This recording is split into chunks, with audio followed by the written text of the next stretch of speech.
बिस्मिल्लाहिर्रहमानिर्रहीम। अस्सलाम वालेकुम नादरीन, आप यूट्यूब चैनल देख रहे हैं। मैं इमरान खान हूँ। नादरीन, खित्ते में इंपॉर्टेंट डेवलपमेंट्स हो रही हैं। अगले 24 घंटे नहायत अहम है, क्योंकि देखिए जंगबंदी में जो बातचीत होनी है अमेरिका और ईरान के बीच में, वो पाकिस्तान में होगी।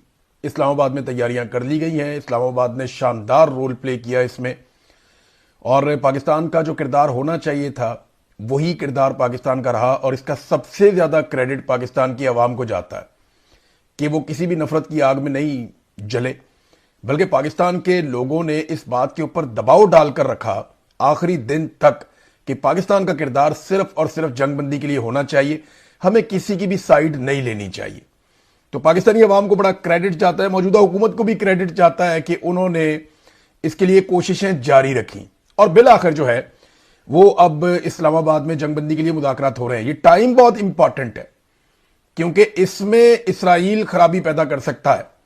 और इसराइल की जानिब से जो लबनान पे लगातार अटैक किया जा रहा है, ये एक ऐसा नुक्ता है जिसपे ईरान को एतराज है। और ईरान ये समझता है कि ये एक संगीन खिलाफ वर्जी है सीज फायर मुआहदे की, जबकि अमेरिका ने कहा कि ये तो मुआहदे का हिस्सा ही नहीं था।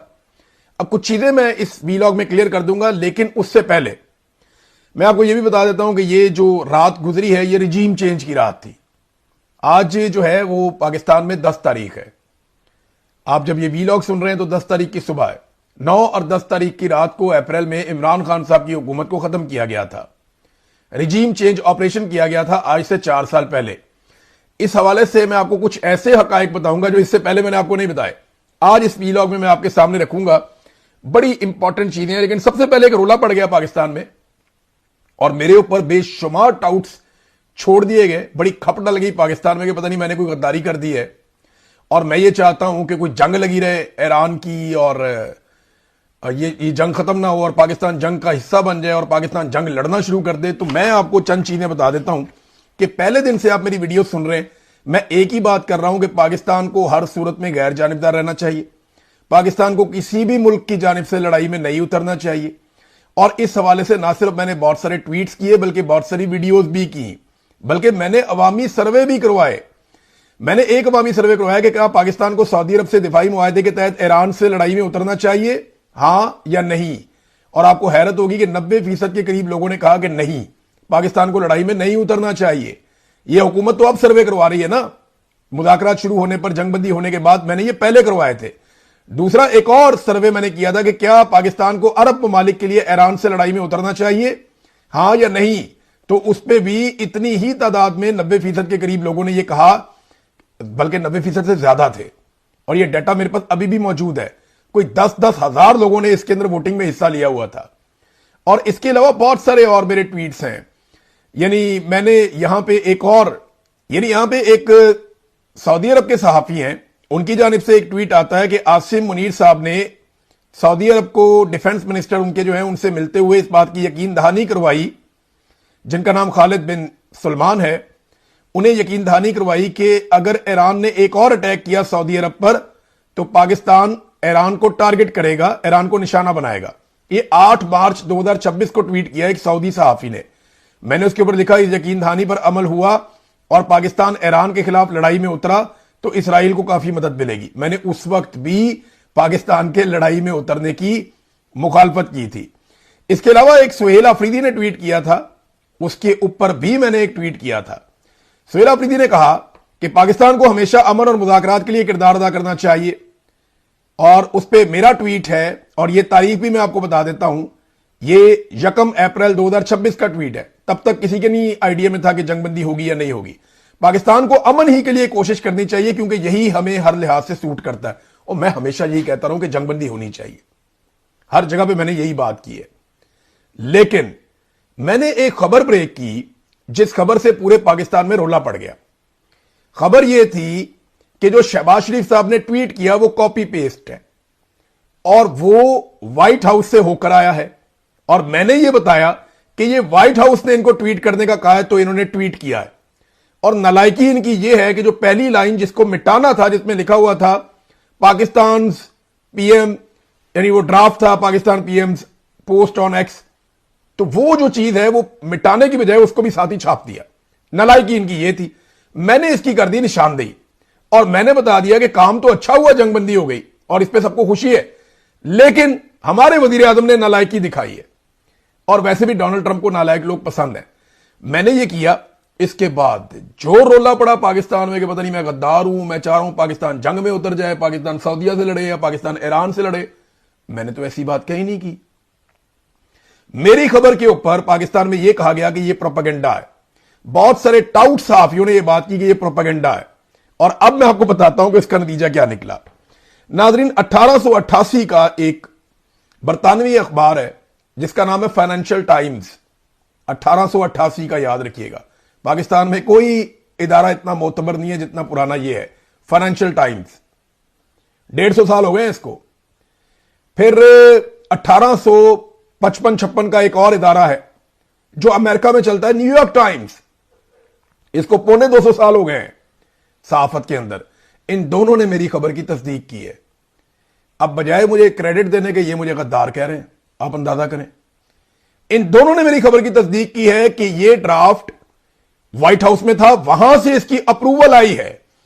उन्होंने जो अल्फाज इस्तेमाल किए कि उन्होंने साइन ऑफ किया है, यानी उन्होंने मंजूरी दी है इस ड्राफ्ट की, इस मुसव्वदे की मंजूरी व्हाइट हाउस से हुई है।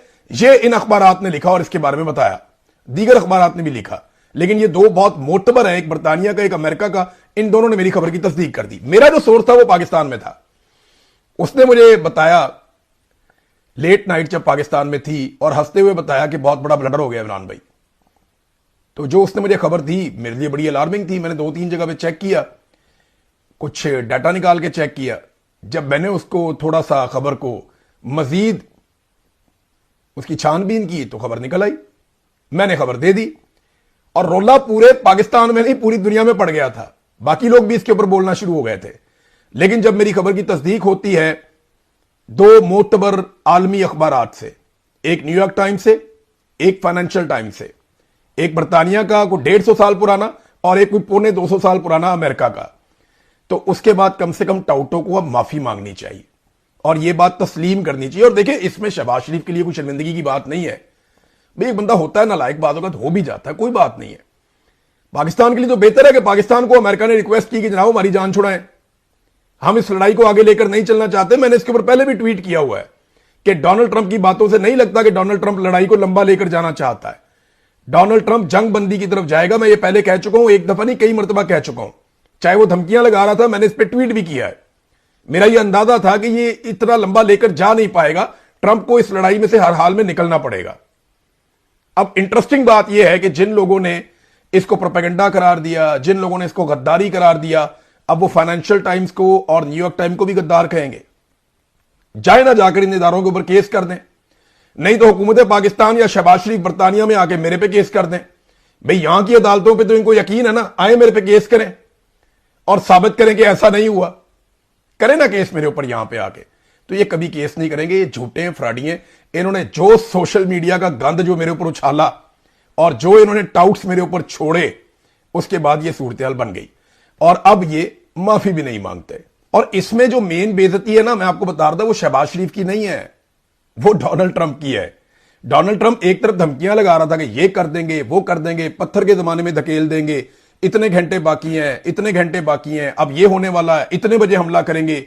और साथ ही वो डोनाल्ड ट्रंप एक ड्राफ्ट भिजवा रहा था कि यार ये करो, मेरी जान छुड़ाओ, यानी मेरे से अपील करो कि जंगबंदी के लिए टाइम और बढ़ा दूं 2 हफ्ते, जंगबंदी कर दूं 2 हफ्ते के लिए, मेरे से अपील करो, मैं अपील मंजूर कर दूंगा।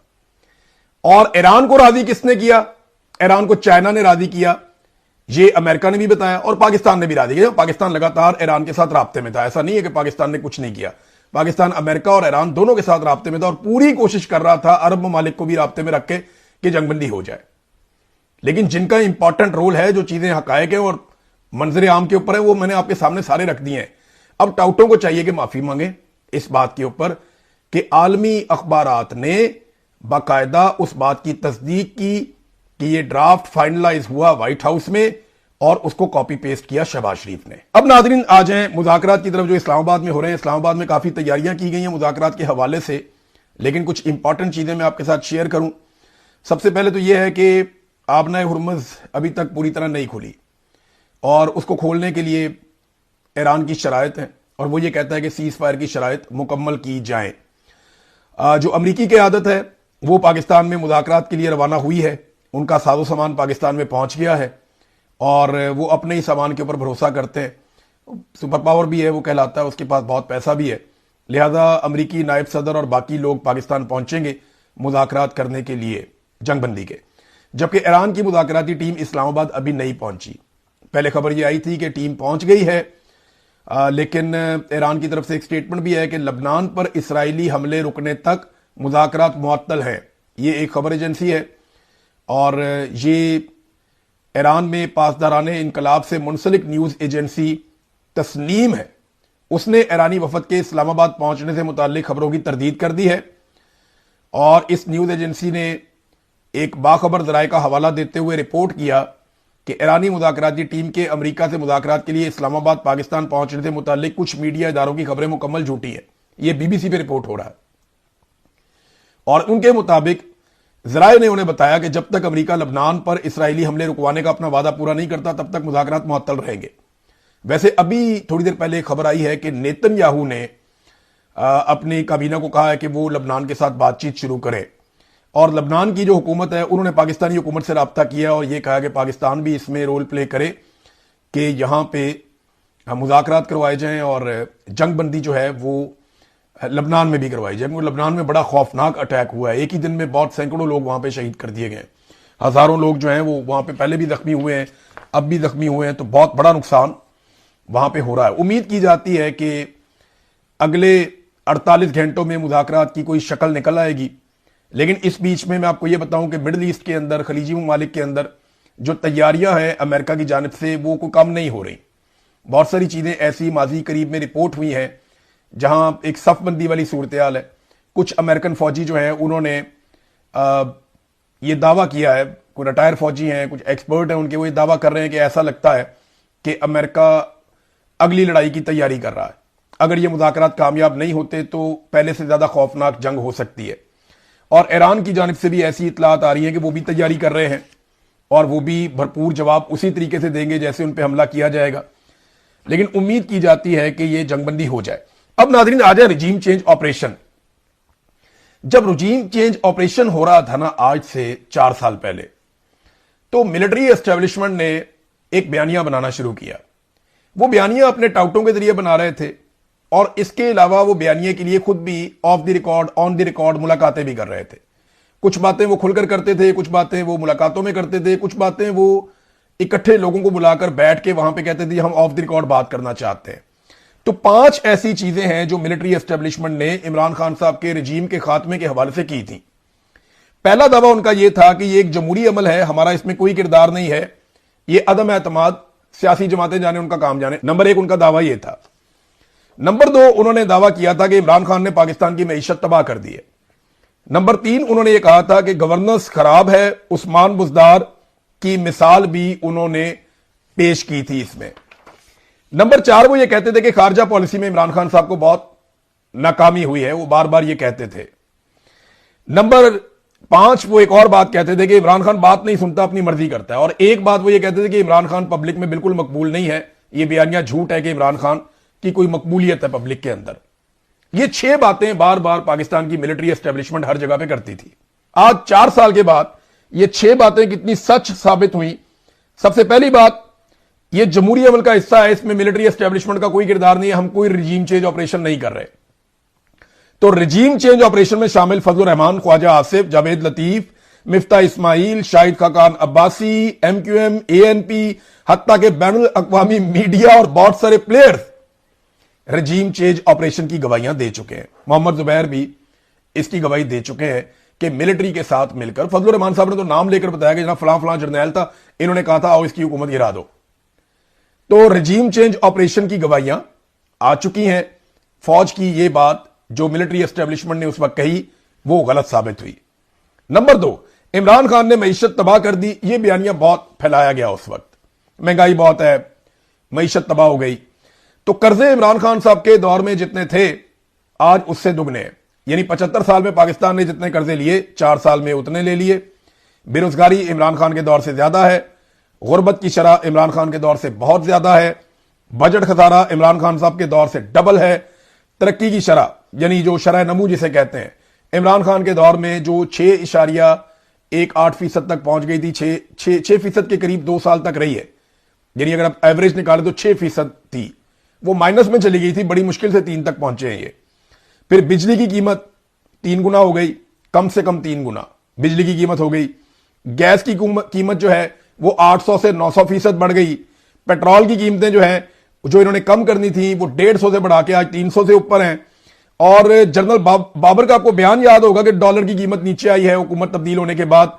तो इमरान खान साहब के दौर में जितने का डॉलर था, आज उससे 100 रुपए से भी ज्यादा महंगा हो चुका है, यानी कितनी कीमत डॉलर की भी बढ़ गई है।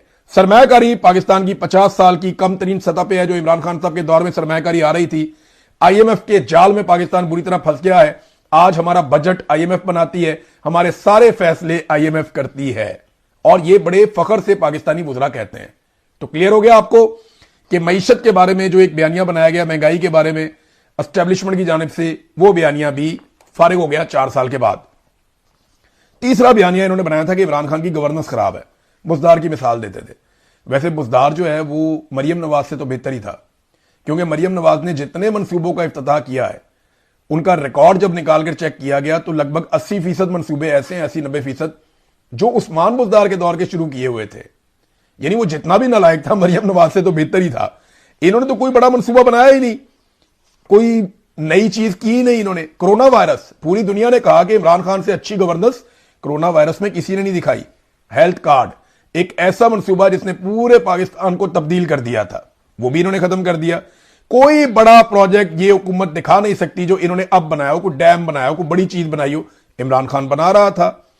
और जितने भी इमरान खान साहब के बड़े प्रोजेक्ट थे, दर्जनों की तादाद में, उन्हें नोटिफिकेशन के जरिए से बंद करवा दिया गया। मैंने इस पे पहले वीलॉग भी किया था।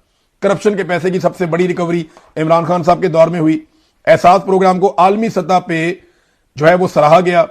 फिर एक्सपोर्ट्स के अंदर इजाफा हुआ इमरान खान के दौर में, रिमिटेंसेस के अंदर इजाफा हुआ, आईटी के शोबे में पाकिस्तान आगे बढ़ा।